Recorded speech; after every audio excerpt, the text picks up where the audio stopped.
Under the cold, unforgiving gaze of the hunter's moon, the world below shivered in fear.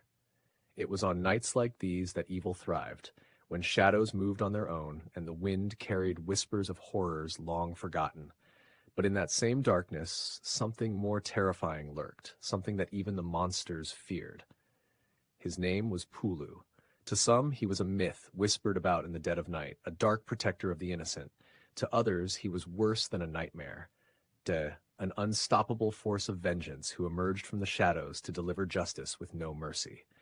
But Pulu wasn't a hero. No, he was a death saint, cursed and bound by an ancient power that even the most hardened criminals couldn't comprehend. His curse, to hunt the wicked or watch the people he loved suffer unspeakable fates. On this night, the oracles had called him again. The stars had aligned, the moon was full, and the horrors were stirring. They were growing bold, leaving their dens to prey on the weak and defenseless. The air was thick with the stench of their evil, ritualists, pedophiles, murderers who fed on the misery of others. But what none of them knew, what they could never prepare for, was the wrath of Pulu. He was summoned in silence, no signal, no fanfare, only a ripple in the fabric of reality. His boot, the steel-toed weapon of judgment, hit the ground with a weight that reverberated through the night. Pulu, the last resort, was back. His methods were as brutal as they were effective. Once he got a scent, he didn't stop until every bone was broken, every vile act avenged. But this time he wasn't alone. Killer Looks, another death saint, was already on the trail. Where Pulu was raw violence, Killer Looks was calculated precision. He didn't hunt with fists or rage. He hunted with data, with information. His eyes had scoured the dark corners of the web, the hidden files that the world had forgotten. For 3 years, he had chased a ghost. Summer Wells, a 5-year-old girl who disappeared from East Tennessee in 2021. No trace, no leads. But Killer knew there was more to her disappearance than anyone could see. A web of dark forces had claimed her, and he was running out of time to find them. 3 years of hunting had led him to a singular conclusion. This wasn't just a missing person case. It was something much worse. The wind howled through the barren woods, twisting the trees into skeletal shapes under the watchful eye of the full moon. This time, it wasn't just any moon. It was the blood moon, a rare omen that sent a shiver down the spine of anyone who dared to glance up at the sky. But for Pulu, it was a signal. Tonight, he knew. The hunt would end. He would win. Pulu stood at the edge of an old, forgotten graveyard, the cold, wet earth squelching beneath his boots. His steel-toed weapon, blood-stained and heavy from countless hunts, was now strapped tight against his leg. Tonight, it would see the end of a war centuries in the making. The oracles had whispered a single word to him earlier in the night. Finale. The curse that had bound him for so long was about to be tested to its limits. The hunt, the curse, and the evil that fed on the world's misery would all come to a head tonight. Beside him, Killer Looks tapped furiously at a digital pad. Data flickered across the screen, lines of information tracing a web of old crimes, forgotten victims, and dark forces. But what Killer Looks was tapping into wasn't just the usual dark web, he was connected to something bigger, something powerful. His team, his fam. They weren't just passive viewers of his work, they were a collective, a network that stretched across the globe. And they weren't like any ordinary task force or crime-solving unit. They were Rellik Skool, an ancient school of esoteric teachings, a place where seekers of truth, no matter their background or moral standing, came together. The fam was a fast-moving force that worked on cases like no other team could. They weren't just a community, they were a system. Even suspects and opposing forces found themselves drawn into this collective, their knowledge and insight woven into the greater goal. Together, they formed a network that could outmaneuver any criminal, crack any code. And tonight, the fam was active. From the dark corners of the internet, from hidden rooms and forgotten libraries, and through encrypted channels, they collaborated, each member working their piece of the puzzle. Some were deep in the arcane, decoding ancient symbols that traced back to dark rites. Others were hackers, slipping into secure databases and dragging out hidden files. Some had once been criminals themselves, back now using their knowledge to outthink the very evil they once served. The fam was relentless. They'd worked cases that spanned continents, cracked codes that had stumped authorities for decades. They didn't just hunt, they dismantled entire operations. Killer Looks had recruited them carefully, pulling the most brilliant and the most twisted minds together, knowing that only a collective this broad, this unorthodox, could face down the darkness that swam beneath the surface of the world. And tonight, they had found the epicenter. Killer Look's screen was alive with information, a swirling, chaotic display of symbols, locations, and encrypted messages. "We've got the coordinates," a voice crackled over the encrypted line, an anonymous voice like so many in the fam.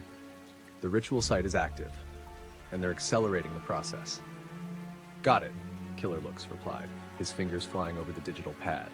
"Keep feeding me the data. Pulu's going in." From his end, Killer tracked their movements. While Pulu prepared for the physical battle ahead, the fam was on another front, waging war in the digital and arcane spaces. Their eyes were everywhere, their minds connected in ways that no traditional force could match. And Rellik Skool wasn't just their name, it was their philosophy.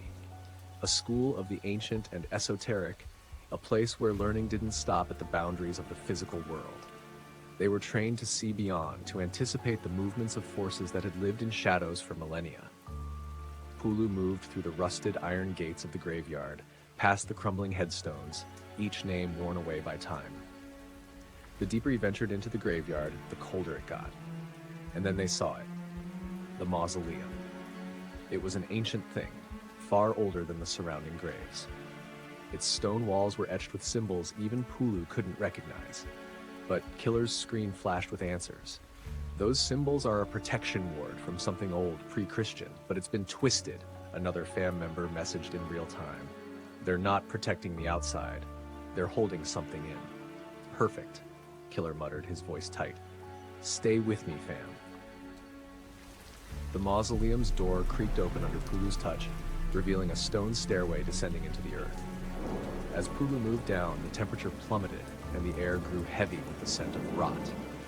This was no ordinary place. It was a ritual site, a tomb for something ancient and evil, something that had festered beneath the surface for too long. The stairway opened into a vast underground chamber. The walls were lined with bones, some fresh, others ancient. Symbols of power and blood magic covered every surface, pulsing faintly with an eerie red light.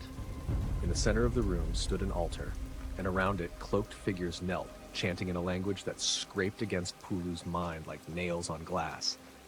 But in the background, hidden in the code of the digital sphere, the fam was already working, translating, digging deeper. One voice in Killer's earpiece began reading aloud. "They're binding their essence to a place beyond this world. They think they're untouchable. But they don't know we've got eyes in the dark." Pulu didn't hesitate. He moved like a predator, his steel-toed boot crashing into the first cloaked figure with bone-shattering force. The man let out a strangled cry as his body crumpled to the ground. The others scrambled, their ritual disrupted, but Pulu was faster. One by one, he silenced them, each blow deliberate, final. As the last figure fell, Killer Look's device beeped. "We've got something," a fam member said, excitement in their voice. Rituals breaking down, they were tethered to something else, something further than the physical world. The air grew cold, the room shifting again as symbols burned brightly on the walls. From the shadows, a shape began to form, something twisted, ancient, and evil. It emerged slowly, pulling itself into the physical world, its body a mass of writhing darkness, its eyes glowing with malevolent hunger. This was the thing behind the network of crimes and evil they had hunted for so long. The fam worked feverishly, tracking the beast's movements, studying its origins in real time, feeding the data to Killer Looks. It's bound to this place, and the last of its worshippers. Destroy them and their connection, and it will be weak enough to break the tether. The shadows lunged at Pulu, their claws sharp, their bodies shifting in and out of reality. But Pulu was ready. His steel-toed boot met flesh, or whatever passed for flesh on this thing, with a sickening crack.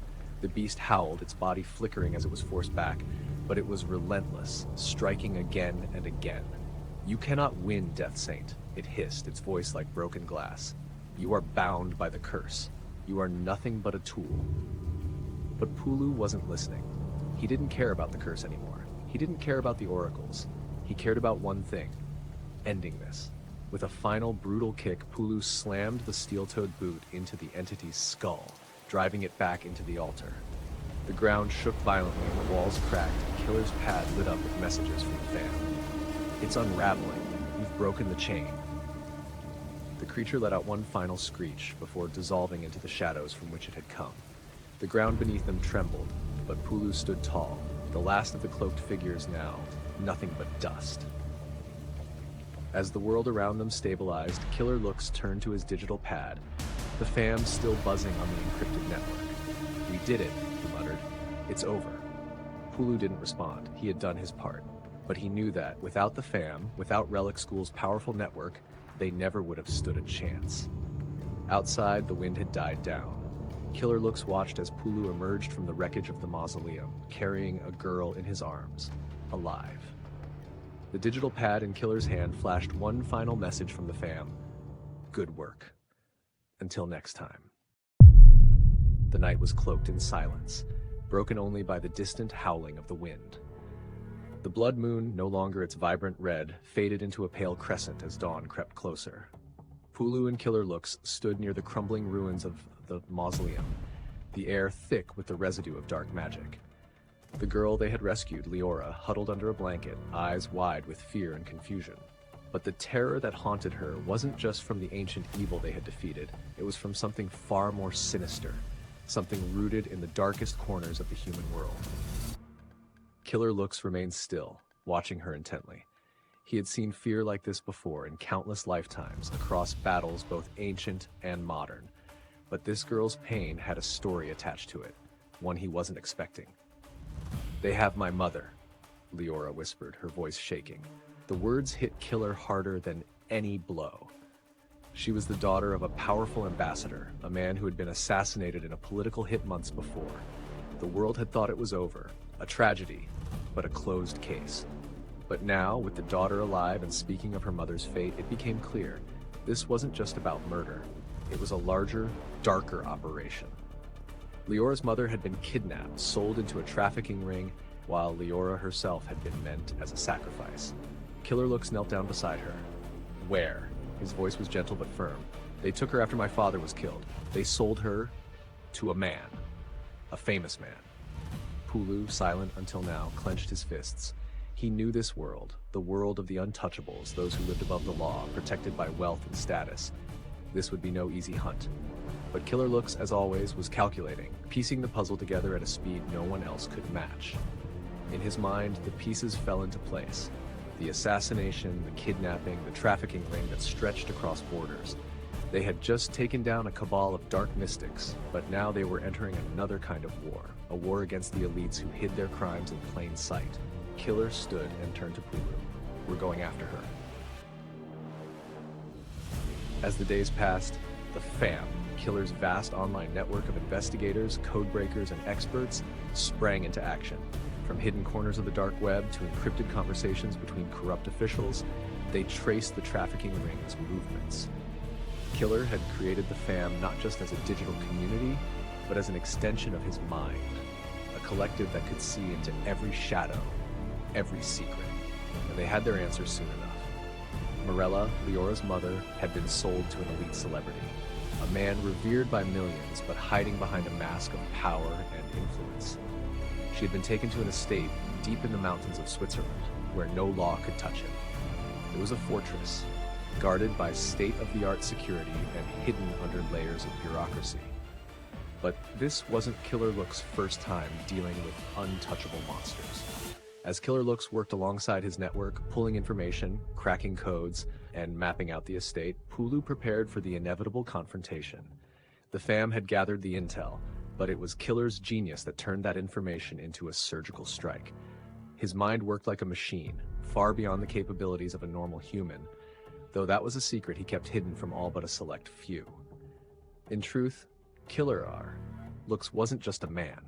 He had once been, but over the course of his many lifetimes, the lines between human and machine had begun to blur. His body had undergone changes, not by choice but by design, an alien design that he was only just beginning to understand. His flesh and bone were slowly being replaced by something else, something more. His thoughts moved at lightning speed, his reflexes far beyond human, but with it came a growing coldness, a disconnect from the humanity he fought to protect. It was part of the curse laid on him by the oracles, a curse he had to bear if he was to continue fighting the darkness. He didn't speak of it, not even to Pulu, but his body wasn't entirely his own anymore. Even now, as his mind raced through potential outcomes and solutions, he could feel it. Something alien pulsing beneath his skin, circuitry he didn't fully understand, something that wasn't of this world. But that truth would have to wait for another day. For now, there was a mission. The night of the raid on the Swiss estate was cold and silent, the air heavy with anticipation. Killer and Pulu moved like shadows through the heavily guarded property, bypassing layers of security with precision. Killer's hybrid nature was in full force now, his movements too quick, his mind too sharp for the guards to stand a chance. But it wasn't just him. The fam was with them, feeding real-time updates, disabling systems, guiding them through the maze-like compound. Morella was inside, trapped in a gilded cage. Her captor, the elite celebrity who had bought her, believed he was untouchable. But tonight, Killer would show him that even the untouchable could fall. Pulu, as always, was the brute force. While Killer handled the digital and psychological warfare, Pulu broke through the estate's defenses with raw power, taking down guards with silent, deadly precision. As they neared the final corridor, Killer looks paused. His internal systems, those alien enhancements he still couldn't fully comprehend, were picking up something.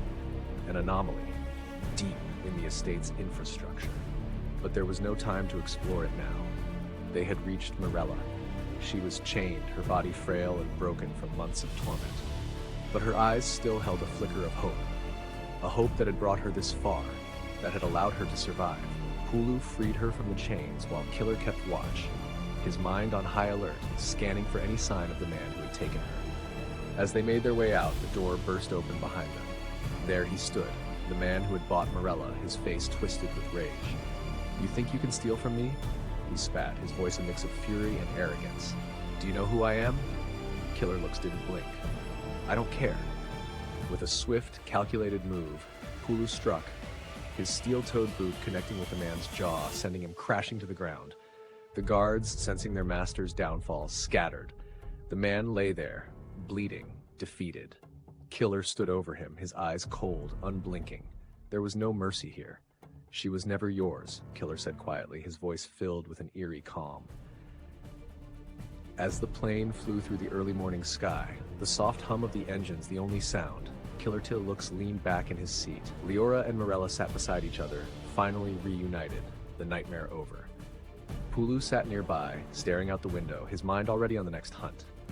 Killer, though, was deep in thought. The mission was complete, the curse temporarily satisfied. But his transformation, the changes in his body and mind, were growing. He could feel the alien machinery inside him expanding, learning, evolving. It had been there since the oracles had first laid the curse on him, but now it was different, stronger, and he knew without a doubt that one day he would have to face the truth of what he was becoming. But for now, the world needed him. The Death Saints needed him, and as long as he could still fight, he would. The oracles had chosen him for a reason. They needed warriors, and Killer Looks was the best they had. A being who could outlast them all. The mountain town nestled in the fog had an eerie calm that felt wrong. On the surface, everything appeared serene. Old houses with wooden porches, mist rolling down the slopes, and the quiet hum of small-town life. But beneath that stillness, a darkness stirred. The disappearance of the little girl had haunted the community for years. Flyers with her face had long since faded, but the mystery of her vanishing never did. The deeper truth of her case carried a dark legacy. Witnesses connected to the girl's disappearance had begun to die. One by one, over the years, people who had any involvement in the case were found dead under mysterious circumstances. It was more than 10 now. Neighbors, acquaintances, even some of the volunteers who'd claimed to have seen something, anything, related to that night. The connections were broad, the deaths unexplained, and it was more than just coincidence. Killer could feel the darkness moving through these deaths like a hidden hand. Rumors persisted, some more absurd than others. Local search parties had emerged over time, claiming to be the girl's saviors. organizing donation drives, search marathons, and events in her name. But the fam had seen this before. In every tragedy, there were always those looking to exploit it, whether for fame, fortune, or something far worse. Killer sat in his dimly lit cabin, his mind focused on the constant stream of information pouring through his network. The group of locals had appeared too quickly, too coordinated in their efforts, pushing every lead, raising money, and spreading their own self-serving theories. Something wasn't right. Pulu, the ever-watchful shadow, leaned against the far wall, his eyes scanning the surrounding woods. "They're up to something," he muttered. "But is it greed or something darker?" Killer didn't answer immediately, his mind calculating, analyzing. He was seeing patterns now, ones that didn't make sense. The reports were conflicting, the sightings too convenient. And then there were the donations, money pouring in from all sides. But it wasn't the money that disturbed him, it was the fear. Some of the townspeople weren't just after attention. There was something else, something more sinister. And as always, the truth would lie in the smallest details, in the inconsistencies that everyone else missed. "They're trying to throw us off," Killer said finally, his voice a cold whisper. "We watch and wait, they'll show their hands soon enough." The next day, the plan was set in motion. But the fam didn't resort to lies. They never would. Instead, they worked in their usual way, digging into the data, scrutinizing every detail, and searching for truth in places others overlooked. They shared their findings quietly, carefully, and only with trusted allies. The locals, desperate for control, thought they were in the lead, but every move they made, every false lead they pushed, the fam was there, one step ahead, silently unraveling their schemes. Killer kept the group's work hidden from view, letting the townspeople think they were feeding him breadcrumbs while he carefully pieced together the real puzzle. The locals were tripping over their own lies, scrambling to create distractions, but Killer and his team were too sharp. They never took the bait, watching as the cracks in the locals' false narrative started to grow. It wasn't long before the scam artists began to turn on each other, paranoia setting in. They'd overplayed their hand, pushing too hard and too fast, and now the truth was slipping out like blood from a wound. The night was thick with tension as Killer and Pulu made their move. They watched the group of locals from the shadows, the flickering lantern light inside the cabin casting long, distorted shadows. Opportunists had gathered to discuss their next steps, unaware that they were already caught in a web of their own making. The man who had led the fundraising efforts paced back and forth, his voice shaking with desperation. "They're gonna catch on. We've been pushing too hard," a woman in the corner hissed, her eyes darting nervously. "Shut up. We can't back out now. We've already made too much money. No one's gonna look deeper." But Killer knew there was more to it than money. His gut had been gnawing at him, a dark feeling creeping in as the days went on. The cracks were starting to show, but the fear in their voices was more than just fear of exposure. They said it was just supposed to be about the money, the man whispered, his hands trembling. But now there's talk about her. The room fell silent. The air grew heavy, as if the very walls of the cabin were holding their breath. "What do you mean?" the woman asked, her voice barely audible. "I'm telling you, they said she was special," the man continued, his voice cracking. "That something was supposed to happen with her. I think they're using her for something darker." The woman's eyes widened. "We weren't supposed to be part of this. We were just meant to distract everyone, keep them looking in the wrong places." "Too late now," he muttered, sinking into a chair. "We're in it deep, and if we talk, we're dead." Killer's blood ran cold. This wasn't just about scamming money. They were involved in something bigger, something ritualistic, something that had nothing to do with the girl's rescue and everything to do with her disappearance. And now, as Killer listened, he realized why the witnesses had been dying off one by one. Anyone who got too close, anyone who knew too much, was silenced. With swift precision, Killer and Pulu moved in. The cabin door swung open, Pulu taking down the man in an instant. The woman shrieked, but Killer was already on her, pinning her against the wall. "You're gonna talk." Killer's voice was a low growl, full of unrelenting force, "or I'll make sure you never see the outside of this cabin again." The woman's eyes filled with panic, her body shaking. "I don't know anything." We were just following orders." Pulu tightened his grip on the man, whose eyes darted frantically around the room. "Where is she?" Pulu demanded, his voice deadly calm. "They'll kill us," the man gasped. "The people behind this, they don't care about the money. They only wanted us to keep you busy. They took her for a reason. There's something about her." Killer's gaze darkened. "And who's behind it?" The man trembled, his breath ragged. "I don't know. They never told us. We were just supposed to make noise, keep you distracted." Killer's grip tightened, but he knew the man wasn't lying. Whoever was behind this was far more dangerous than these two pathetic schemers. And the girl, she was part of something far darker than anyone in that town could have imagined. And now, he understood why the witnesses kept dying. Someone was trying to tie up every loose end. But not all of them had been silenced. There were still threads to follow, and Killer wasn't going to stop until he had every answer. By morning, the scam was exposed. The locals left to face the consequences of their greed and fear. But the girl, she was still out there. And the deeper truth, the one that had eluded them from the start, still lurked in the shadows. As Killer packed up his equipment, ready to move on to the next step in the hunt, Pulu stood by the cabin door, his eyes scanning the horizon. "You think we've got them all?" Pulu asked, his voice low. Killer didn't answer immediately. He felt it, deep in his bones. Something still wasn't right. The scam was one thing, but it was a front, a distraction for something far more insidious.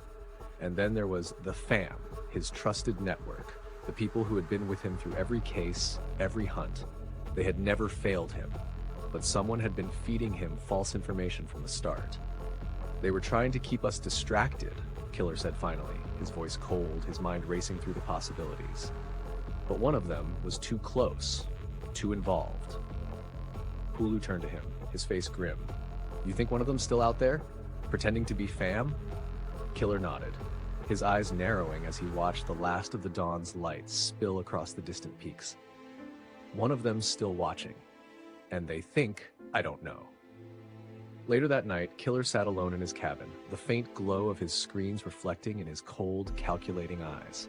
As the minutes ticked by, a small message pinged on his screen. An update from the fam, a tip about a new lead. But Killer didn't move. He knew the message was fake. He knew someone was still inside his network, feeding him false information. And as he stared at the screen, a cold smile tugged at the corner of his lips. Because now, Killer wasn't just watching the case. He was watching them. And he always saw the truth. The midnight wind howled through the desolate expanse of the chemical plant, a towering structure shrouded in mist. Killer and Pulu crept toward its side entrance, breath steady, senses sharpened. The fam had traced a chilling web of disappearances to this place, a front for dark operations hidden beneath an industrial exterior. By day, the plant employed much of the town, running a steady, unassuming operation. But deep below, in the basement, a hidden reality thrived, a place where the missing were taken and lost souls became part of something much darker. Rumors had pointed them here, whispers of a basement where secret experiments were conducted on adults and children, a forgotten nuclear reactor used for tests on special abilities, and places where subjects were forced into mind-altering practices like remote viewing. The plant's hidden safeguard, rumored throughout the town, was called the reset button. Every time someone came close to exposing the truth of what lay below, a fire would start on the same date, a timed blaze tearing through the basement and leaving only smoke and ashes behind. Killer and Pulu knew that tonight would be their only window. They moved through dim corridors, passing dormant machinery that emitted soft, eerie hisses. The basement stairs loomed ahead, descending into shadows that seemed thicker than the darkness around them. The air turned cold as they descended, the smell of metal and chemicals mingling with something stale and old. The stairs opened into a hallway lined with doors, each with a small window offering a glimpse inside. Killer's pulse quickened. Through the windows, he saw small, empty rooms fitted with metal chairs, leather straps hanging limply from the armrests. The walls were blank, the floors scuffed with faded, darkened stains, silent evidence of struggles that had ended in whispers. They crept further down the hallway until they reached the heart of the basement, where a heavy set of doors stood open. revealing an old operating theater. Killer stilled, his breath catching. It was like stepping into a nightmare, a relic of forgotten practices. Rows of seats rose in a half circle around an iron table at the center, each chair positioned for viewing the table below. The setup hinted at a past where people had gathered to watch procedures, some twisted form of observation. The iron table bore marks of its own, the cracked tiles beneath it stained and scarred. The air hung heavy with the faint metallic scent of old iron. It was here, in this strange room, that the truth began to settle over him. This was more than a place of simple experimentation. It was part of something far darker, an operation stretching beyond anything they'd suspected. This was where those deemed different had been brought, their fates decided in this cold clinical chamber. Before Killer could fully process what he was seeing, something struck him from behind. Pain burst through his head and his vision blurred as he was dragged toward the table. His last sight before darkness overtook him was the shadowed rows of seats, as empty and silent as if they were holding their breath. When he awoke, Killer found himself strapped down, immobilized against the cold metal. His vision swam, the world narrowing to the harsh, lifeless light above. But something else caught his attention. A figure seated in the back row, her face partially hidden in shadow. The Oracle. Her expression was stricken, grief etched deeply across her face. They had forced her to watch, to bear witness, her power held captive as he lay strapped to the iron table. One of the figures leaned over him, his face obscured, voice clinical and cold. "We've waited a long time to examine this one," he muttered. He lifted a blade, pressing it against Killer's side. A sharp, searing pain exploded through him as the blade cut deeper and deeper, until Killer felt gloved hands inside him, pulling something free. The figure held up something wet and red, his voice laced with dark amusement.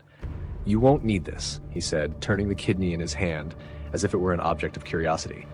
He leaned closer, a thin smile barely visible behind his mask. "You have 2 more, after all." The words echoed through Killer's mind, cutting through the haze of pain. 2 more? He'd never heard of anyone with 3 kidneys. But even through the agony, he felt something stirring deep within, something dark and unfamiliar. His body had always been more than human, but he'd never realized just how different he truly was. Another figure joined, the fascination in their voice chilling. "He's special," they murmured, peering closer at Killer, examining him as if he were an artifact, something unique. Every injury makes him stronger. Memories flashed through Killer's mind, faces he didn't know, battles from lifetimes he didn't recall. Whatever he was becoming, even he didn't fully understand it. They had captured him to dissect him, to find out what made him different, what made him valuable to their work. But then, in the shadows, he noticed a glimmer of movement. Pulu, slipping along the wall, his face steely with determination. Killer knew he only had to hold on a moment longer. And then Pulu struck. In a blur of motion, Pulu took down the figures with deadly precision. Surgical tools clattered to the floor, and Killer's bindings fell loose as Pulu freed him. He stumbled to his feet, the pain sharp and relentless, but he fought to stay upright. The Oracle and Pulu moved quickly to his side, guiding him through the basement's dark corridors as sounds of pursuit grew behind them. They had nearly reached the stairs when Killer remembered the date. The reset was scheduled for tonight. The fire would start at any moment, erasing every trace of the plant's hidden operations. The acrid smell of gasoline hit his senses, and he heard the faint flick of a match, the crackling of spreading flames. They were burning everything, calculated destruction to leave no evidence behind. They raced up the stairwell, flames licking at their heels, thick smoke filling the narrow space. The heat grew unbearable, but they pressed forward, bursting through the exit and collapsing onto the ground outside as the blaze roared behind them, consuming everything in its path. Pulu helped Killer to his feet, his grip steady, though his face was grim. "We need to get you help," he said, his voice barely audible over the crackling flames. The Oracle placed a gentle hand on Killer's shoulder, her eyes filled with worry. "There's a healer," she whispered. "He's different. He can help with your wound." With Killer slipping in and out of consciousness, Pulu helped him into the vehicle, his arms slick with blood as he maneuvered Killer into the back seat. Killer's breathing was shallow, his face ashen and eyes unfocused. Blood soaked through his clothes, pooling darkly beneath him and staining the seats. As Pulu sped down the mountain road, the Oracle turned away, preparing to lead them in another direction, but the instant she stepped from the car, rough hands seized her. A dark bag was yanked over her head, pulling tight, and the night spun into silence. The Oracle had known, long before they reached the plant, that a trap would eventually close around her. She had seen glimpses of it, in fractured visions that threaded through her dreams, a shadowed hand reaching for her, the isolation of darkened water, yet she knew it was the only way to keep Killer alive. If their enemies were focused on capturing her, Killer would have a chance to escape, to make it to the healer, and to face the darkness within himself. Though she had expected their capture plans, she hadn't foreseen the extent of their control. She hadn't anticipated the lengths they would go to weaken her, binding her, isolating her in a tank designed to muffle her abilities. Meanwhile, on the mountain road, Pulu drove in grim silence, hands gripping the wheel as Killer slumped against the back seat, breaths shallow and uneven. Blood slicked the seats and soaked Pulu's hands as he tried to keep pressure on Killer's wound. Killer stirred, his eyes half-lidded, his mind straining to focus on something beyond the pain. The air felt heavy, thick with something he couldn't quite grasp, and then, through the haze, he thought he heard her.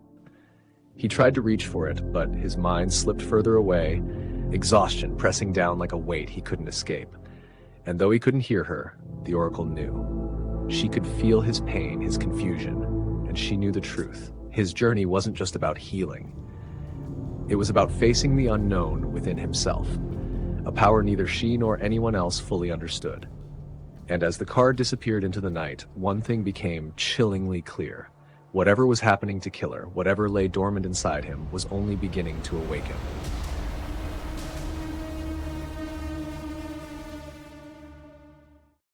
Killer woke slowly, his mind weighed down by exhaustion and pain. Shadows clung to the dimly lit trailer, each one flickering with an unsettling life of its own. The air was thick with smoke and strange scents, herbs and old incense mingling to create an atmosphere that felt ancient and foreign, cloaking him in a cocoon of darkness and warmth. Beneath the weight of rough wool and hide, he felt trapped yet comforted, wrapped tightly in layers that had held him in suspension for weeks. When he tried to sit up, a sharp pain flared in his side and memories came crashing back. The operation, the stolen organ, the haunting sense of violation. Pulu's face flashed in his mind. Where was he? Ignoring the pain, Killer forced himself upright and stumbled to his feet, making his way outside. The harsh sunlight struck him, revealing an unforgiving landscape, a brutal stretch of desert far removed from the mountains he knew. Jagged rocks and coarse sand stretched out before him, with thorny patches of green dotting the barren ground, adding to his sense of exile. A figure stood nearby, tall and wrapped in earth-colored robes, moving quietly among a sparse garden of strange, twisted plants. The shaman turned to face him, gaze unreadable but intense. With a silent gesture, he pointed to a pile of wooden poles and animal hides resting beside the trailer. Though weakened, Killer understood. The shaman wanted him to build. Each attempt at constructing the structure felt like a test of willpower and strength. Every time he thought he had it figured out, the frame would collapse, causing the hides to slip and tangle around him. Exhaustion and aching muscles gnawed at him, but the shaman's silent, watchful stare urged him on. Hours passed under the relentless sun until, at last, Killer stood back to see the crude but sturdy teepee rising against the desert's fiery sky. The shaman nodded approvingly and motioned for him to enter. Inside, a small fire burned, its light casting strange shadows along the walls as the shaman handed him a cup filled with dark liquid. "What is it?" Killer asked, his voice rough. The shaman drank from his own cup in response, gesturing for Killer to do the same. "Will this heal me?" Killer asked, motioning to his side. The shaman's face softened, almost amused. With a resigned sigh, Killer drank. The bitter liquid spread through him, warmth quickly turning into a chill that gripped his mind. As the firelight flickered, his vision twisted, and the world dissolved into darkness. He stood at the edge of a vast lake, its surface dark and glassy, stretching into the endless distance. The air was thick with foreboding, a chill running down his spine. Drawn forward, he stepped into the water, feeling its cold embrace pull him under, deeper and darker with each passing second. As he sank, fractured reflections drifted around him, faces of anger, regret, and sorrow surfacing like pieces of his past demanding acknowledgement. The voices whispered through the water, half-forgotten memories and haunting echoes. "Why do you run from your past?" a voice asked, soft but laden with weight. Killer felt his throat tighten, unsure how to answer. The reflections closed in, each one a painful memory he'd buried, now confronting him. Each touch was like ice, stinging his skin as the past swept through him. He saw himself in moments of failure, times when he had been less than he could have been. With each memory, something shifted within him, a heavy awareness settling into his bones. A sudden force yanked him upward, drawing him out of the depths. Breaking the surface of the lake, he gasped for air, finding himself floating in eerie silence, the world around him frozen. Then she appeared. A woman stood across the lake, her figure almost translucent, her expression calm and knowing. The Oracle, the leader of them all, watched him with a gaze that seemed to penetrate his very soul. "Oracle," he whispered, but no sound escaped his lips. Her words entered his mind like distant echoes, each one soft yet carrying a haunting power. "You are the one, Killer." Her voice resonated, quiet but unyielding. "Why me?" he asked, the question heavy in his mind. "What does it mean to be the one?" Her expression softened, though her eyes held a hint of sadness, as if she knew something he didn't. Each trial, each scar, they're all part of you. The pain, the darkness, they have shaped you. "But I don't feel whole," he admitted, the water rippling around him as his thoughts flowed. "Wholeness doesn't mean being untouched by pain," she answered calmly. "It means learning to carry it and still move forward." He looked down, seeing his own reflection, tired, scarred, haunted. Yet he felt something stir within him, a flicker of strength born from the hardships he'd endured. "Then what am I supposed to do?" he asked, desperation edging his thoughts. "Trust yourself," she replied, her tone both solemn and gentle. "The path lies within, but it will not be easy." The lake began to ripple, dark currents swirling between them, breaking the stillness. Her form grew dim, shadows curling around her, pulling her away. "Wait," Killer called out, but her form was already fading, her final thought lingering in his mind. "You are the one, Killer. You always have been." And then she was gone, leaving him alone in the vast, cold water. Killer's eyes snapped open, his body drenched in sweat, heart racing. The fire flickered before him, casting strange shadows along the walls of the teepee. The shaman sat across from him, watching silently, his gaze steady and impenetrable.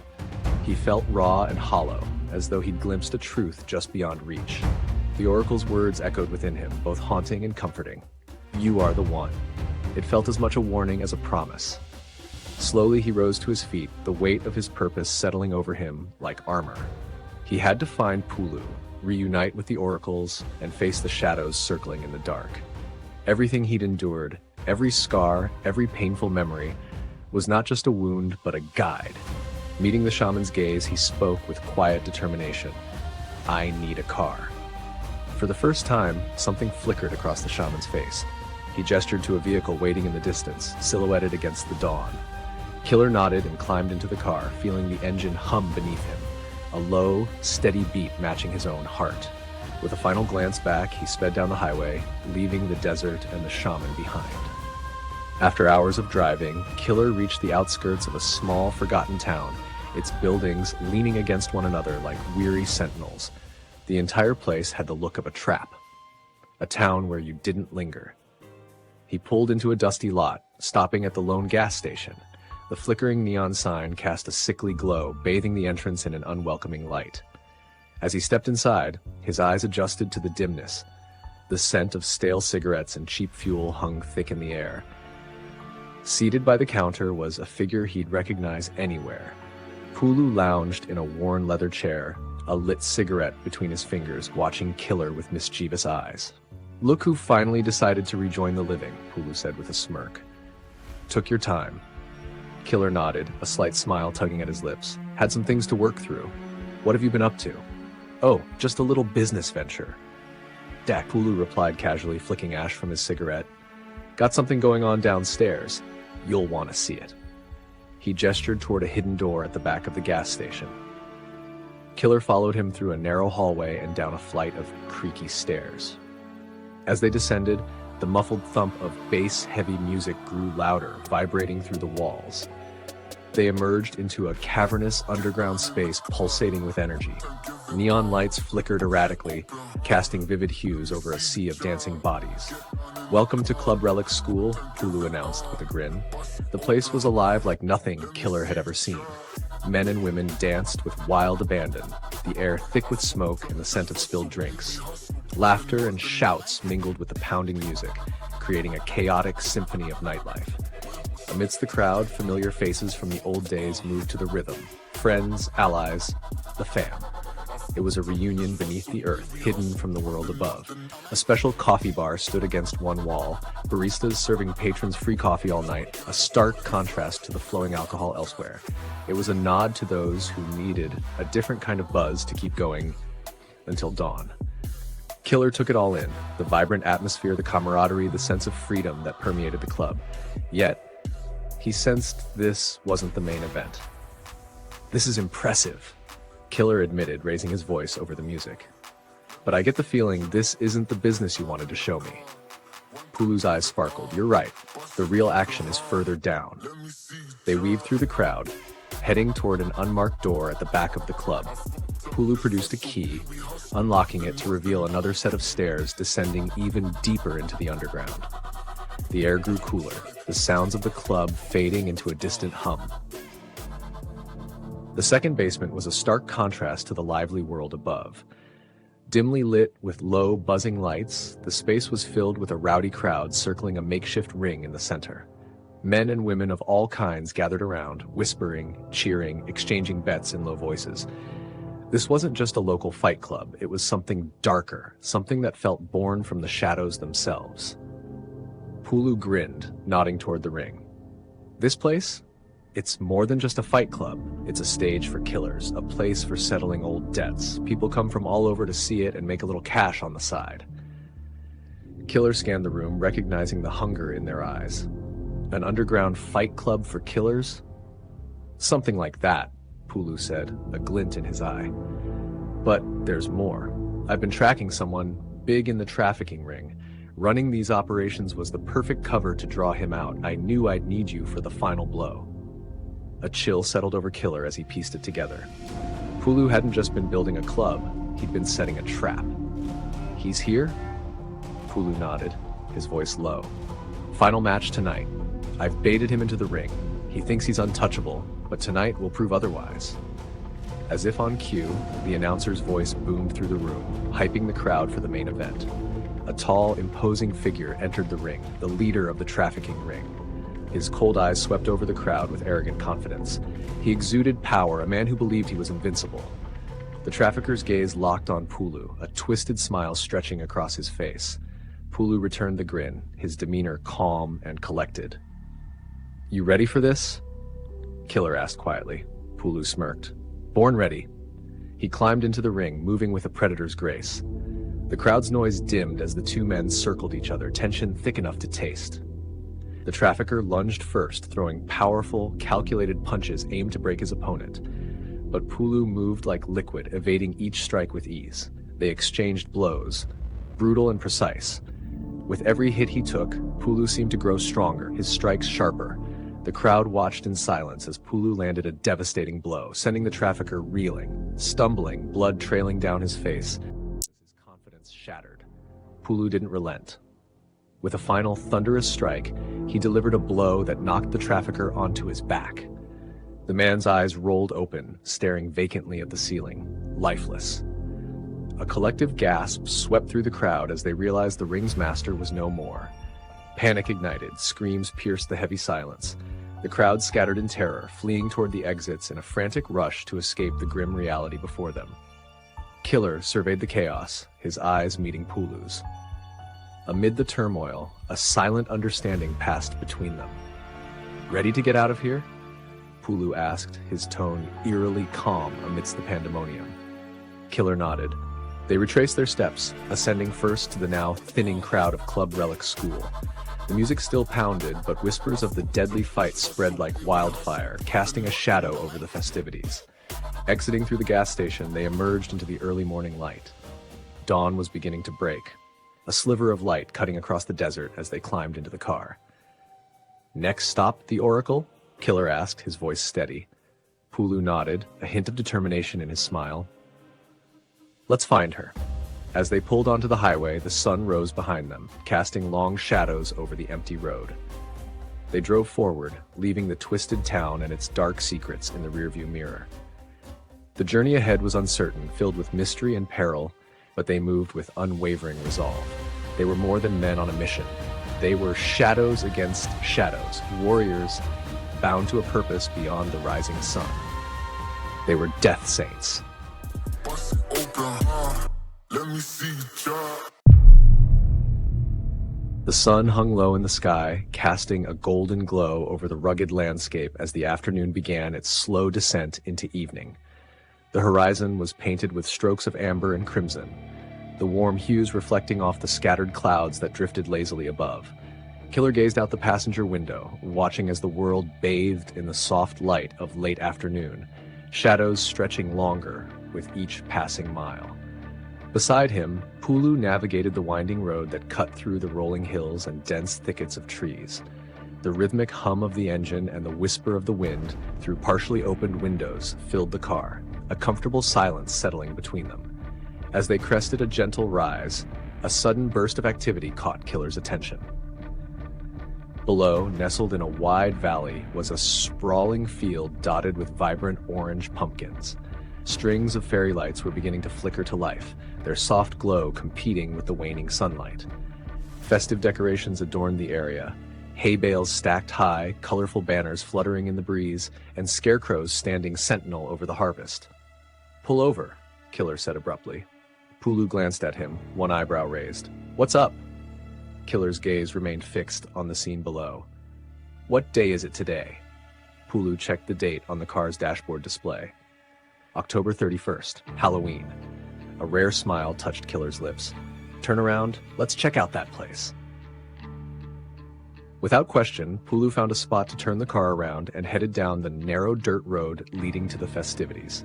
A large, weathered sign welcomed them, the hollers in the haunted holler. Beneath it, in smaller letters, a warning: "Enter if you dare." They parked among a scattering of vehicles in a makeshift lot. As they stepped out of the car, the crisp autumn air greeted them, carrying with it the scent of dry leaves, spiced cider, and wood smoke. The sounds of laughter and cheerful chatter mingled with distant music, creating an atmosphere that was both inviting and strangely disquieting as the shadows began to lengthen. "I didn't peg you for someone interested in pumpkin patches," Pulu remarked. "It's not the pumpkins," Killer replied, his eyes scanning the area. "It's the jack-o'-lanterns." They walked toward the entrance, passing under an archway made of twisted vines and illuminated by carved pumpkins whose flickering candlelight cast dancing shadows. Children in costumes ran past them, their excited voices filling the air. Parents followed closely, their smiles warm but their eyes occasionally darting to the encroaching tree line where the forest seemed to watch with silent anticipation. "You know the story of Stingy Jack?" Killer asked as they moved deeper into the heart of the festival. "Enlighten me," Pulu said. Killer's voice took on a reflective tone. "It's an old Irish legend about a man named Stingy Jack, always finding ways to trick others, including the devil himself. On more than one occasion, he managed to outsmart the devil, securing his own safety. But when Jack finally died, heaven wouldn't take him because of his deceitful life, and hell couldn't claim him due to the devil's grudging respect and previous agreement, so he became a survivor of both realms, doomed to roam the in-between." "Roaming the in-between?" Pulu echoed. "Yes," Killer continued. "They say he wanders the earth collecting lost souls, perhaps seeking redemption or merely company in his eternal solitude. To light his way, he carries a carved pumpkin with a burning coal inside, hence the name Jack-o'-lantern, or Jack's Lantern." "Fitting for tonight," Pulu mused, glancing at the carved faces glowing eerily as dusk approached.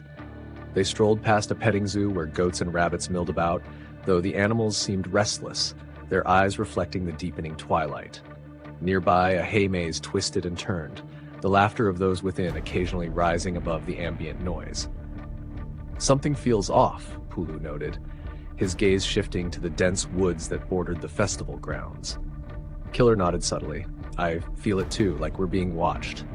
They approached the line for the haunted hayride, joining a mix of families and teenagers.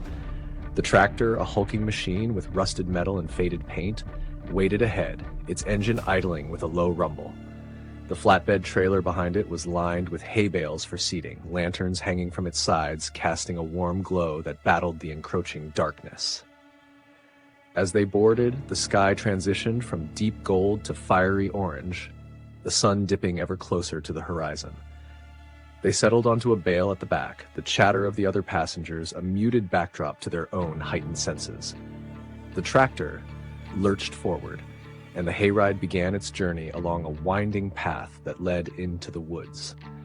The trees here were ancient, their gnarled branches intertwining overhead to form a canopy that filtered the remaining light into fragmented beams. Shadows danced and shifted, the line between reality and illusion blurring as dusk gave way to night. A sudden rustling snapped everyone's attention to the side of the trail. From the underbrush emerged a towering figure in a tattered rabbit costume, wielding a shotgun that gleamed dully in the fading light. His mask was grotesque, the once whimsical features warped into a sinister leer. "It ain't no fun when the rabbit's got the gun," he roared, lifting the weapon skyward. The blast that followed was deafening, a shower of sparks erupting from the barrel. The passengers screamed, some in genuine fear, others with the exhilaration of being startled. Killer tensed. That sounded real.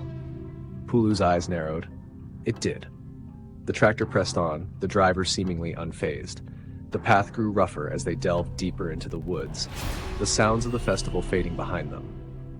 Night had settled in earnest now, the sky a deep indigo scattered with stars that peeked through gaps in the canopy.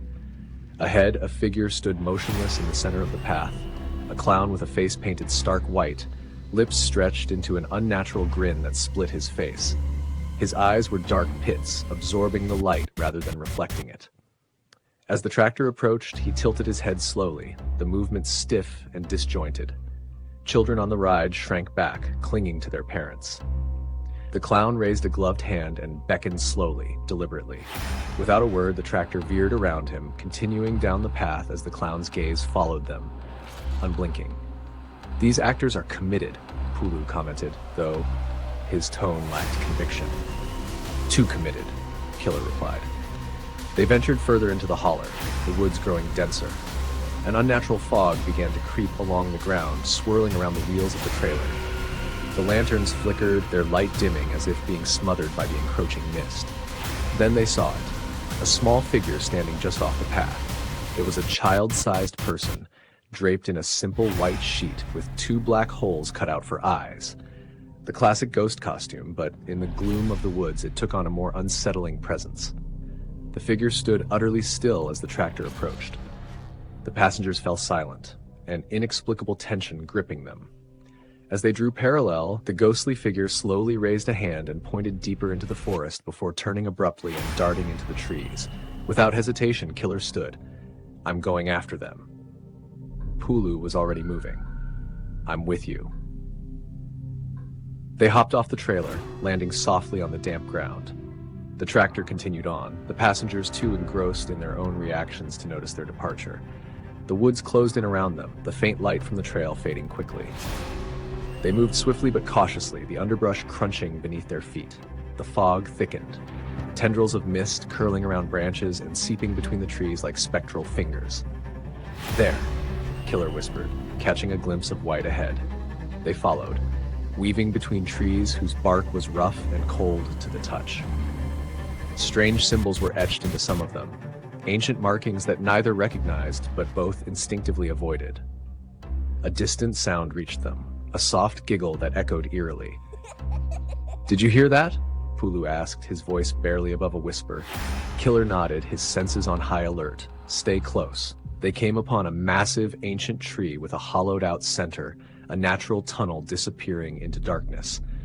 "He must have gone in there," Killer said. "Let's check it out," Pulu agreed, though a note of unease tinged his voice.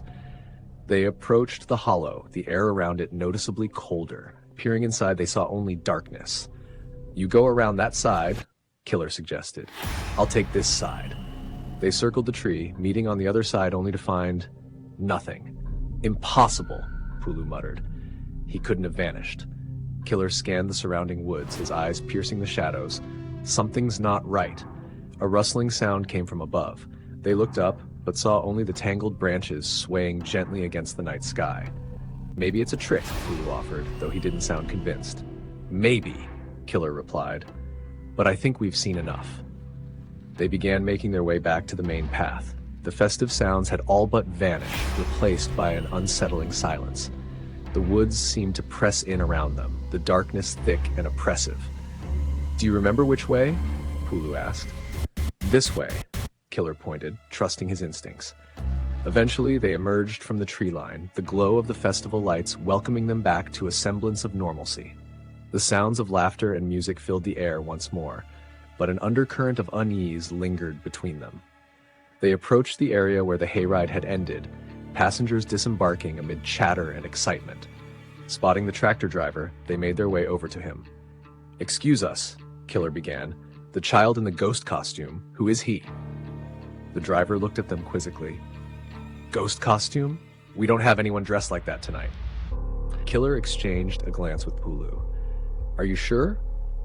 "We saw him on the trail. Small figure, white sheet, black eyes cut out." The driver's expression darkened. "Listen, I don't know what you think you saw, but we don't have any kids working here. Not since, well, not after what happened." "What happened?" Pulu pressed. The driver sighed, lowering his voice. "A few years back, a child went missing around here.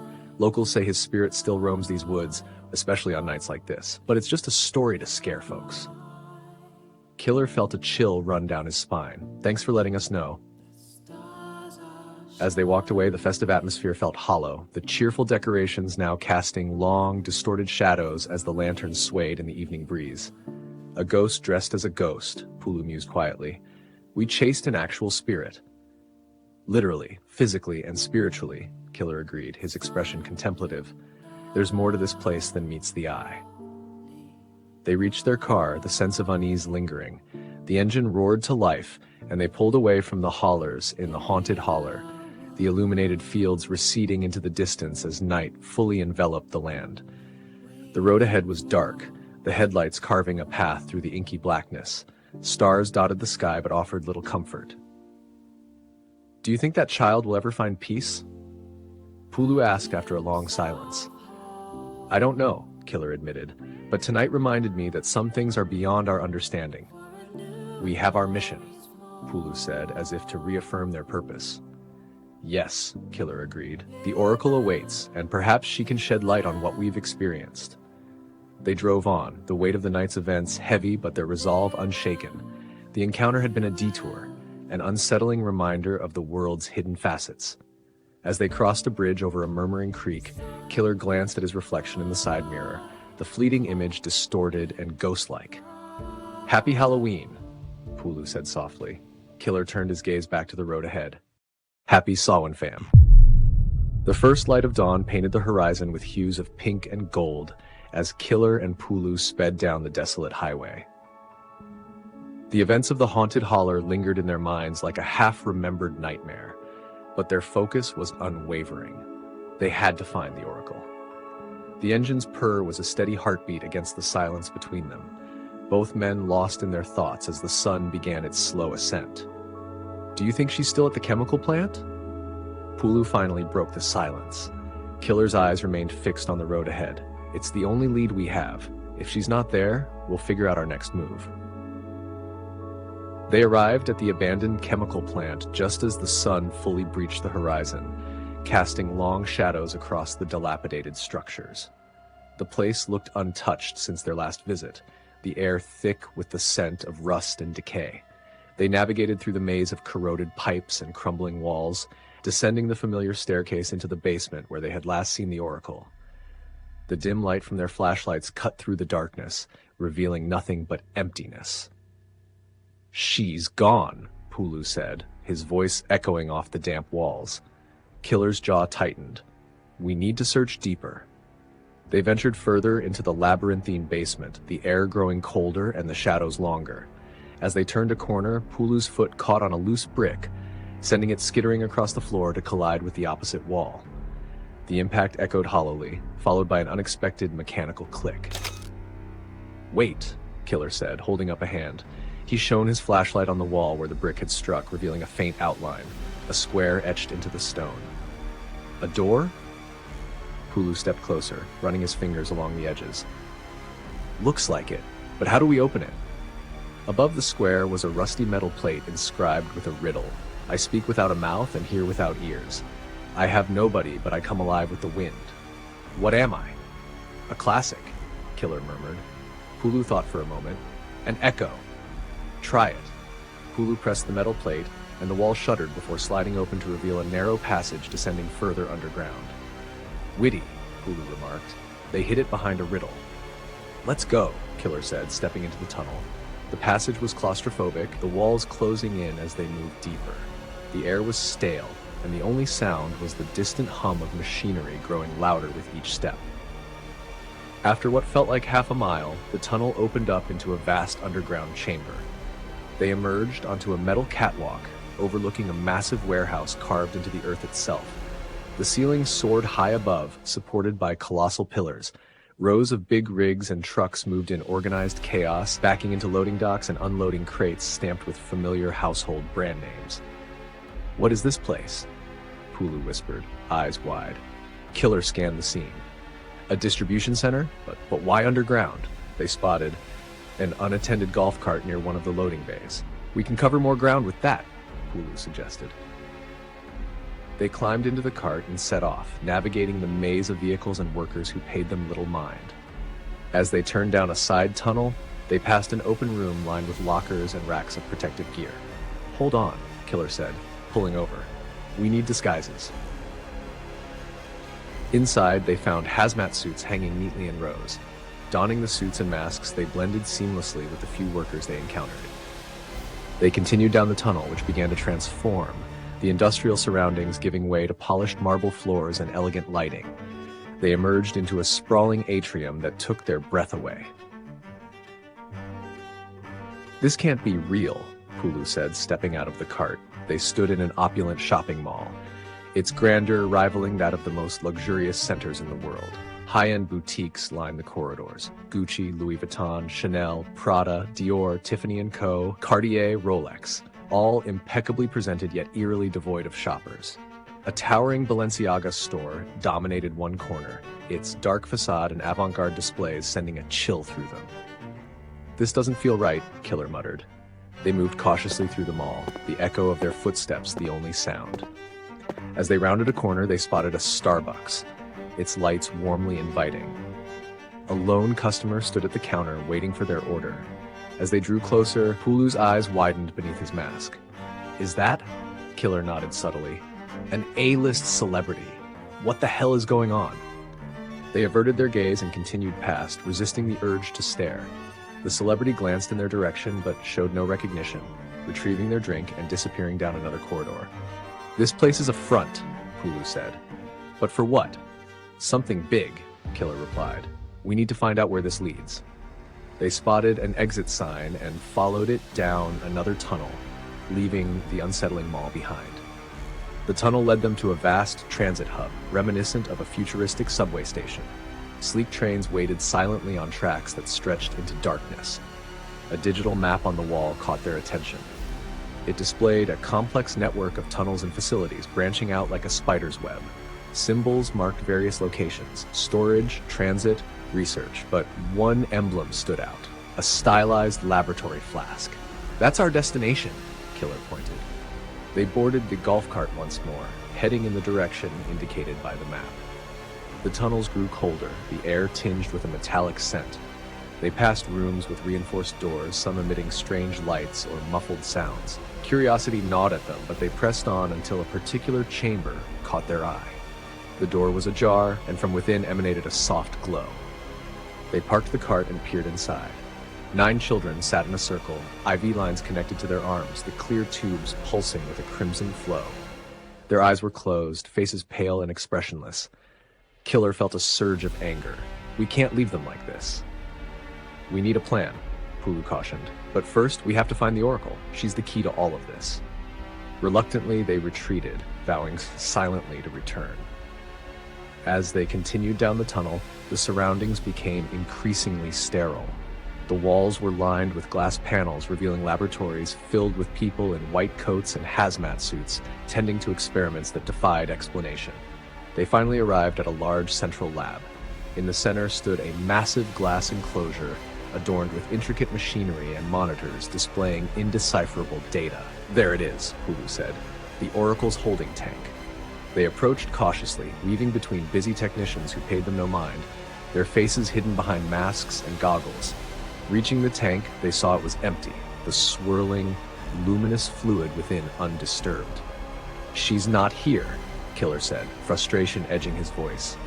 They searched the surrounding area, accessing terminals and scanning documents, but found no trace of where she might have been moved.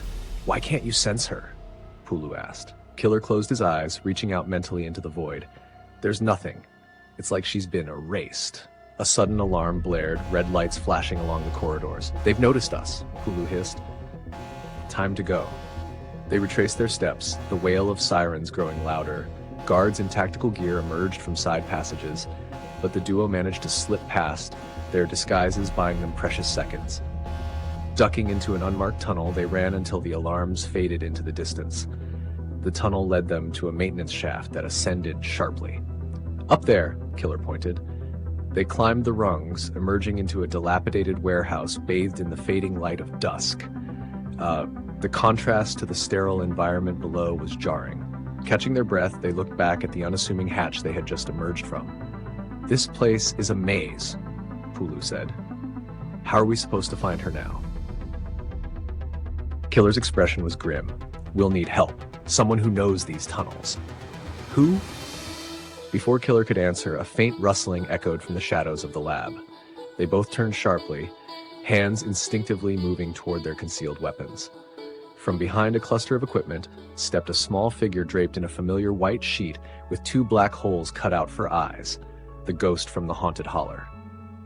"You again," Pulu whispered, a mix of confusion and apprehension. The child stood silently, lifting a small hand to point back down the corridor they had come from. Killer narrowed his eyes. "Who are you? How do we know we can trust you? The last time we followed you, we ended up at a hollow log, a dead end." The child tilted its head slightly, then, to their astonishment, spoke in a soft, ethereal voice. "I can help you find her." The voice was feminine, delicate, a girl's voice. Pulu's eyes widened. "You're a girl." The child nodded slowly, the white sheet rustling softly with the movement. "You thought I was a boy," she said softly, "but I've been lost for so long, even I almost forgot who I was." Killer took a cautious step forward.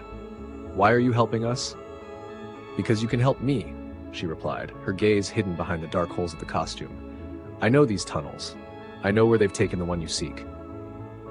Pulu exchanged a glance with Killer. "What do you want in return?"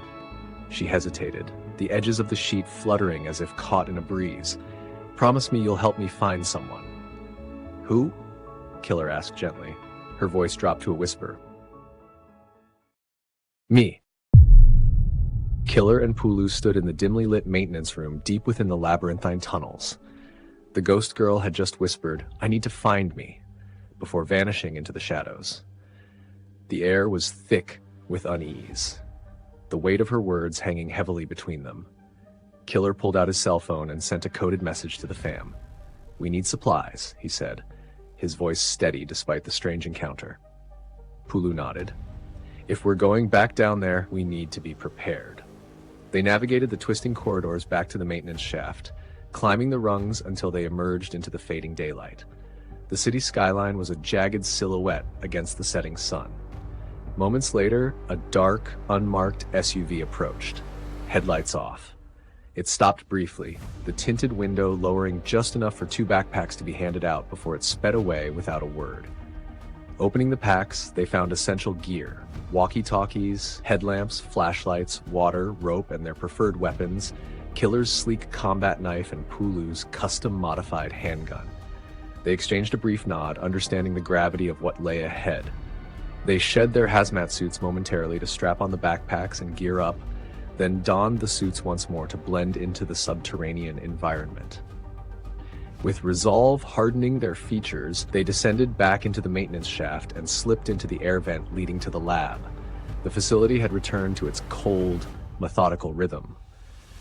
Scientists moved about with clinical detachment, engrossed in their experiments. Killer and Pulu moved like shadows, their footsteps silent as they retraced their path back to the train station. Standing before the sprawling digital map, Killer stared intently at the web of tunnels and nodes. Faintly, he could hear the ghost girl's voice echoing in his mind. H. She's trying to tell us something, he murmured. Pulu glanced over. What is it? Killer's eyes locked onto a large H symbol on the map. There, he pointed. A helicopter pad. Pulu raised an eyebrow. Why would she lead us underground just to go back up? Before Pulu could protest further, a train nearby sounded its horn, the doors beginning to close. Without hesitation, Killer sprinted toward it. Wait up! Pulu called, dashing after him. They slipped through the doors just as they sealed shut, the train jolting forward moments later. The car was empty, its sterile interior bathed in harsh fluorescent light. Pulu caught his breath, shooting Killer a frustrated look. You sure about this? Killer gazed ahead, his expression unreadable. Trust me. The train hurtled through the darkness, the tunnel lights flashing by like specters. Minutes later, they arrived at a deserted platform. The sign above read, Helipad Access, Authorized Personnel Only.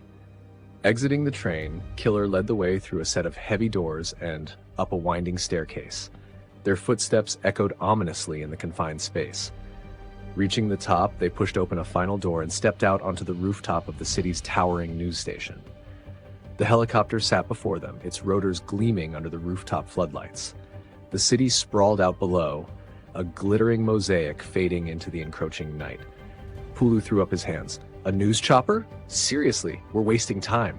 Before he could continue, the ghost girl appeared beside the helicopter, her form translucent against the backdrop of the city lights.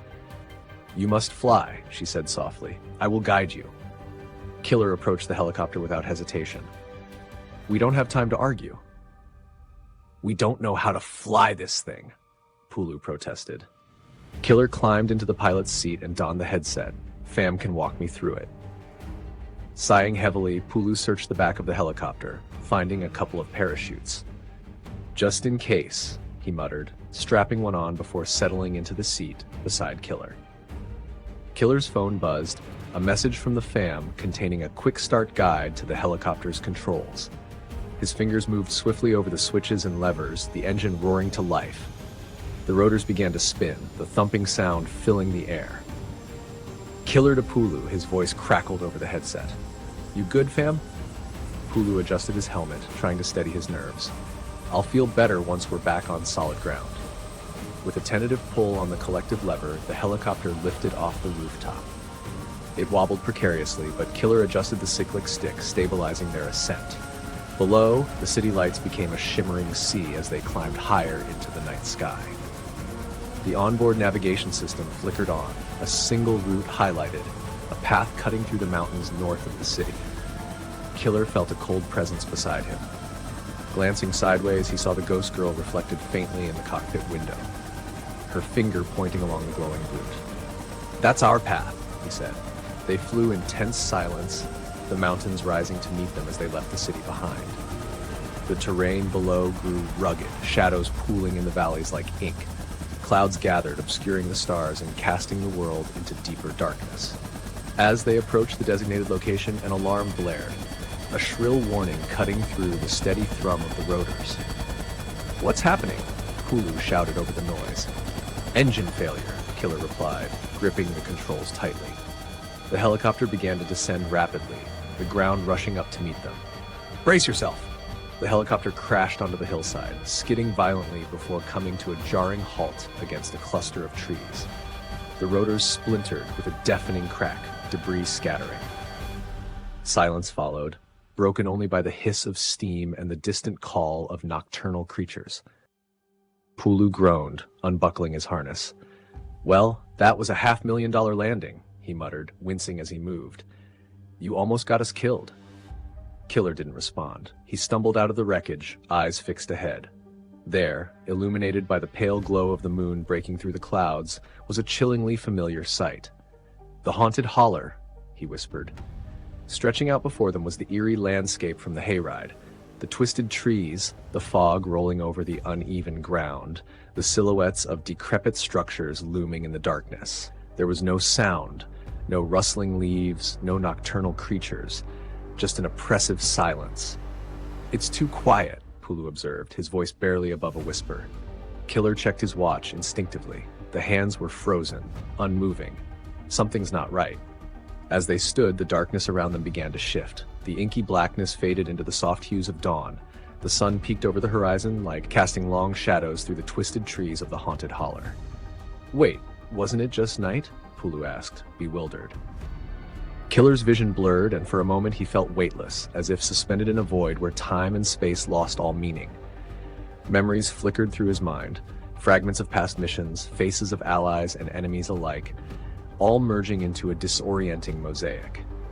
"It feels like we're being pulled back," Killer managed to say, his voice distant in his own ears. The sensation intensified, a spiraling descent through layers of reality. Images overlapped, the lab, the tunnels, the haunted holler, all blending into a chaotic tapestry. Pulu looked around in disbelief. "How did we get here? We were just... How is this possible?" Killer's hand instinctively moved to his weapon. "It's like we've traveled back in time, or back to where it all began." A chilling realization settled over them. They weren't just retracing their steps, they were caught in a loop, a distortion of reality where the past and present intertwined. Killer checked his watch instinctively. The second hand ticked, then stopped at precisely 3 minutes past the hour. The forest around them was unnervingly silent, the stillness pressing in like a heavy blanket. Even the faint rustling of leaves had ceased, leaving only the sound of their breathing. 3 minutes, Killer whispered, his voice cutting through the silence. "It's like time just stopped." Pulu shifted uneasily, glancing around. "I don't like this." Then, without warning, the scene shifted. The inky blackness of night dissolved into soft morning light. The sun peeked over the horizon, casting long shadows across the haunted holler. Killer glanced at his watch again, 3 hours later. "What the hell?" Pulu muttered, wide-eyed. The faint sounds of voices filtered through the trees. They turned to see neighbors emerging from their homes, calling out names and scanning the tree line. "Has anyone seen her?" A woman shouted anxiously. "Not yet," another replied. "We need to spread out." The air was thick with worry, but before Killer or Pulu could process what was happening, the world shimmered again. The morning light shifted into the harsh glare of the midday sun. Killer instinctively checked his watch. It now read 3 days later. "This can't be real," Pulu said, his voice tight with disbelief. The holler was alive with activity. Search teams with dogs combed the woods methodically. Helicopters circled overhead, their blades chopping through the tense atmosphere. On the ground, the community buzzed with chaos. Near a weathered porch, a couple argued heatedly. Killer and Pulu stood frozen, witnesses to a scene they couldn't alter or explain. Then, as suddenly as before, the scene shifted again. Leaves on the trees faded into shades of amber and crimson. Autumn had arrived. Killer's watch now read 3 months later. The holler had grown quiet. The bustling search parties were gone, replaced by a hollow stillness. Only women moved through the area, their faces lined with sorrow and resignation. Occasionally they whispered to one another, casting wary glances toward the few remaining men, innocent locals who lingered in the ruins of their community. "They say the holler is cursed," an elderly woman murmured to her companion, "that the menfolk brought this upon us." Pulu shook his head. "What the hell is happening here, Killer?" But before Killer could answer, the world twisted one final time. The vivid autumn colors dissolved into darkness, and the moonlit forest reappeared. The scent of damp earth filled the air as they found themselves back at the helicopter wreckage. Killer's watch flickered, its hands now reading a date 3 years later. "What is this?" Pulu whispered, his voice thick with unease. "Are we stuck in a time loop?" Before Killer could respond, a flash of movement caught their attention. There, darting through the trees along the old hayride trail, was the ghost girl. Her white sheet fluttered behind her like a specter in the wind. "There she is!" Pulu exclaimed. Without hesitation, they took off after her. The forest seemed to shift around them, twisting the familiar path into an unrecognizable maze. Branches clawed at their hazmat suits, and the ground beneath their feet felt unstable, like it might give way at any moment. The girl led them back to the hollow tree, the same one they had encountered before. She slipped inside the narrow opening without a sound. Pulu skidded to a halt. "I told you so. Full circle. We're going in circles." Killer ignored him, his expression hardening. "We can't stop now." He squeezed through the opening, feeling the rough bark scrape against his suit. Pulu sighed heavily and followed. The air inside was thick with the scent of damp wood and decay. They descended into the hollow chamber, the roots around them twisting like skeletal fingers. At the bottom, they found a small dirt room, eerily quiet. The girl was nowhere to be seen. "Where did she go?" Pulu asked, scanning the space. Killer pointed to a narrow hole in the floor, partially hidden by hanging roots. "Through there." They crawled through the opening and dropped into another chamber, this one lined with cold, cracked concrete. The sterile scent of the tunnels replaced the earthy aroma of the tree. Before them was a long staircase descending into near-total darkness. The faint hum of machinery echoed from below, a haunting reminder of what they had already witnessed. "This feels worse than before," Pulu muttered, gripping his weapon tightly. "Keep your head on a swivel," Killer said, leading the way. At the bottom, they pushed open an old wooden door to reveal a forgotten lobby. Dust hung heavy in the air, illuminated by the weak flicker of an ancient chandelier. An old reception desk stood against the far wall, its surface covered in cobwebs. "What is this place?" Pulu asked, his voice hushed. Killer approached the desk, brushing aside the grime to reveal a tarnished nameplate, Hollow Creek Crematorium. "A crematorium?" Pulu read, unease creeping into his voice. "Why would there be one here?" Before Killer could answer, the distant hum grew louder, and a metal gate on the far side of the room creaked open. Beyond it lay the familiar glow of the tunnels. "We're back," Killer said grimly, realizing the web of tunnels that stretched for miles and miles from the holler to the city. "Back in the tunnels?" Pulu added, shaking his head. "What the—" Killer and Pulu stepped through the doorway and into a world that defied all reason. The sky above them churned in shades of crimson and black, like the aftermath of a firestorm frozen mid-motion. The horizon rippled as though alive, and the ground beneath their feet felt both solid and shifting, like walking on the edge of a dream. The air hummed with energy, and strange structures loomed in the distance, twisting towers of light and shadow pulsating with an eerie glow. Machines unlike anything they had ever seen hovered above the ground, their mechanisms exposed but incomprehensible, as if their very existence broke the laws of physics. "This place," Pulu whispered, his voice barely above a breath. "It's alive." Killer said nothing, but his eyes burned with focus. Something about this dimension stirred him. It felt familiar, like waking from a dream only to realize you'd never been asleep. The Oracle stood beside them, her eyes reflecting the chaos around them. "This is the 13th dimension, a realm where time is an illusion and truth is the only currency. But to reach the Oracle's order, you must prove yourselves. 3 trials await you. Fail, and you remain lost. Succeed, and the path will open." Killer clenched his fists, his veins tingling as if the energy of this place was seeping into him. "We're ready." The Oracle's expression darkened. "I cannot guide you here. This realm demands sacrifice and understanding. Only you can face what lies ahead." They approached the first trial, a massive chamber lined with mirrors that reflected infinite versions of themselves. But as they stepped inside, the reflections twisted. Each mirror showed distorted memories, scenes from their past warped by fear and doubt. Pulu saw himself covered in blood, holding a weapon, and surrounded by the shadows of those he'd fought and failed to save. Killer saw himself standing alone in a graveyard, the headstones of all his loved ones all around. "This isn't real," Pulu growled, punching one of the mirrors. The glass didn't shatter, it rippled, and the image shifted to show a boy standing beside a burning tree, staring back with hollow eyes. Killer stepped closer to his reflection. "These are our demons," he said quietly, "the ones we hide from." The room began to close in, the mirrors folding inward. Killer reached out and pressed his hand against his reflection. "It's okay. You can come with us." The mirrors shattered, their pieces dissolving into light, and the door to the next trial opened. The second trial brought them to a colossal machine, its gears grinding endlessly, powered by glowing orbs suspended in glass chambers. Holographic screens floated above, flashing images from their lives, faces of loved ones, victims, and strangers they had failed to save. A robotic voice boomed, "Feed the machine, or it will feed on you." Pulu stepped forward. "What does it mean?" Killer's gaze locked onto one of the orbs. It flickered, showing the ghost girl's face. He gritted his teeth. "It wants us to relive the pain." Suddenly, the machine began to pull memories from their minds. Killer saw flashes of the tunnels, the lab, and the children drained of life. Pulu fell to his knees as screams echoed in his head. "No!" Killer roared. "You can't take this from us. We need the pain to grow and learn." He ripped one of the orbs free, shattering it.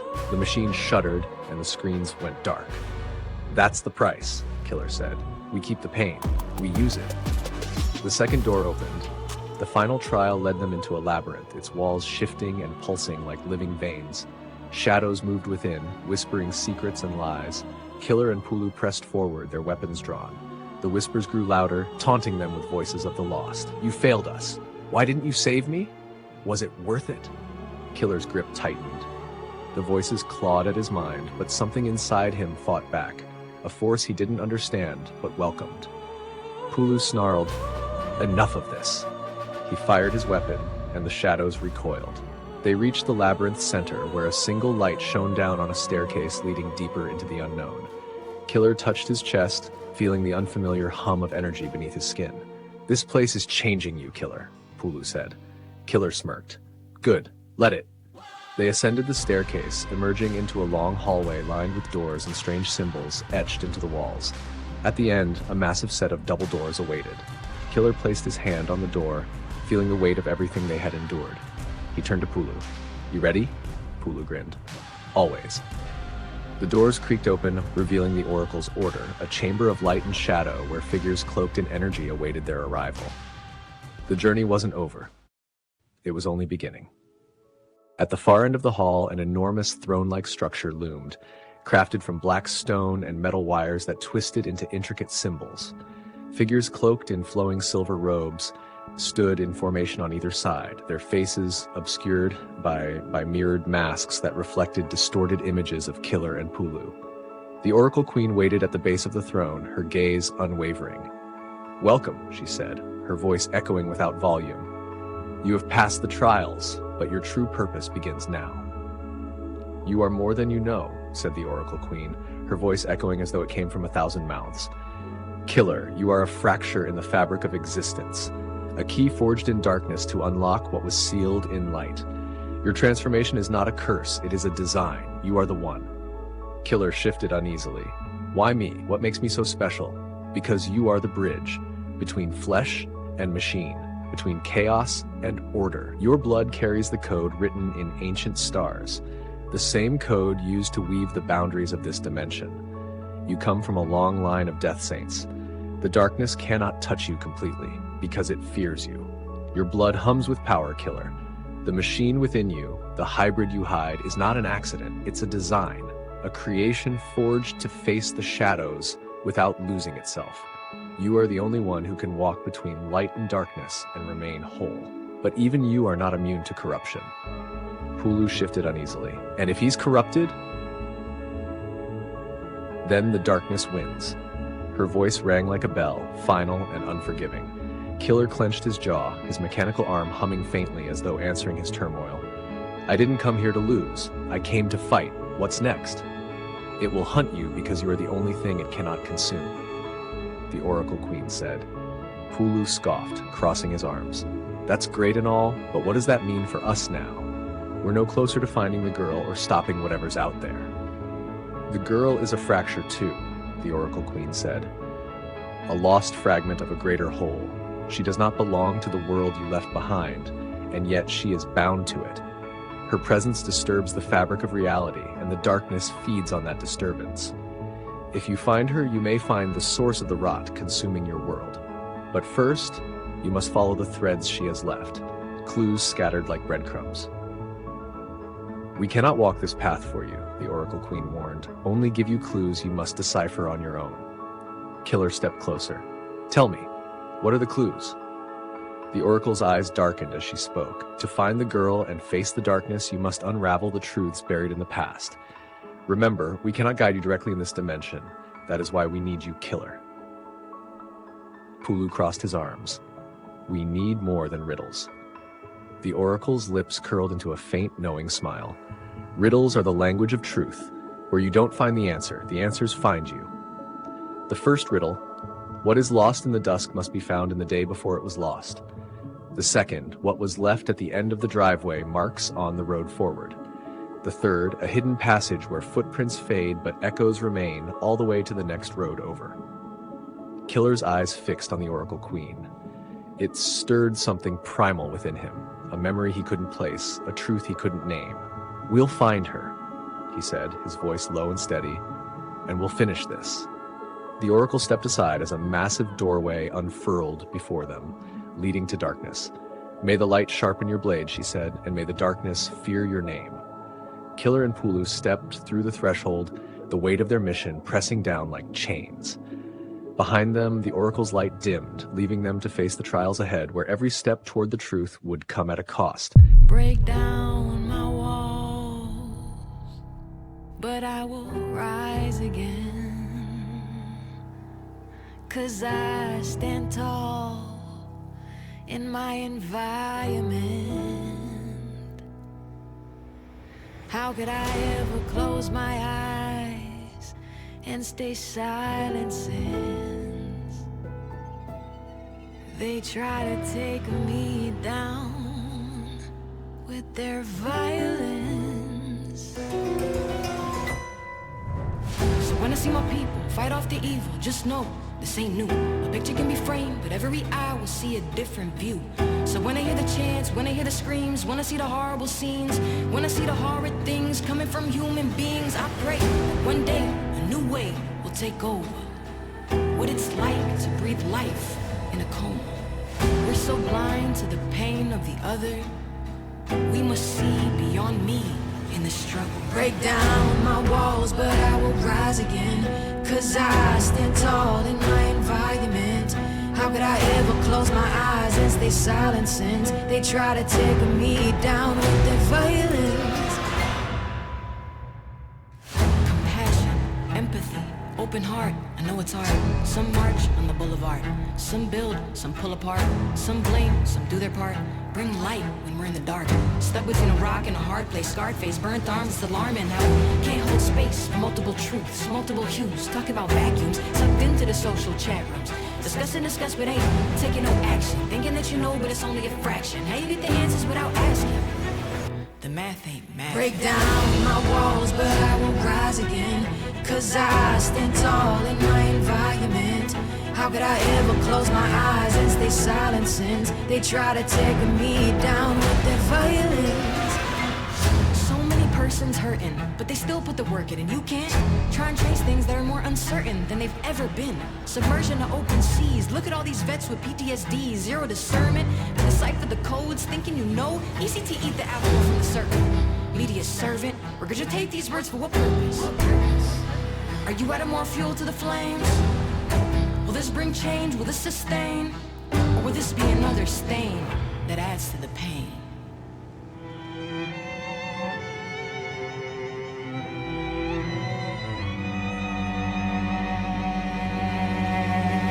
Break down my walls, but I will rise again. 'Cause I stand tall in my environment. How could I ever close my eyes and stay silent since they try to take me down with their violence?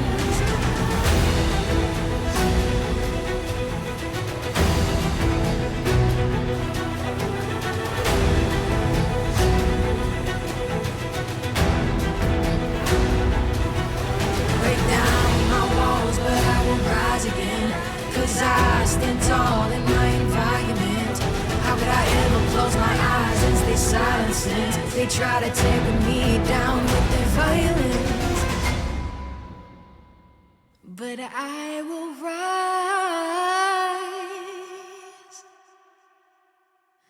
again.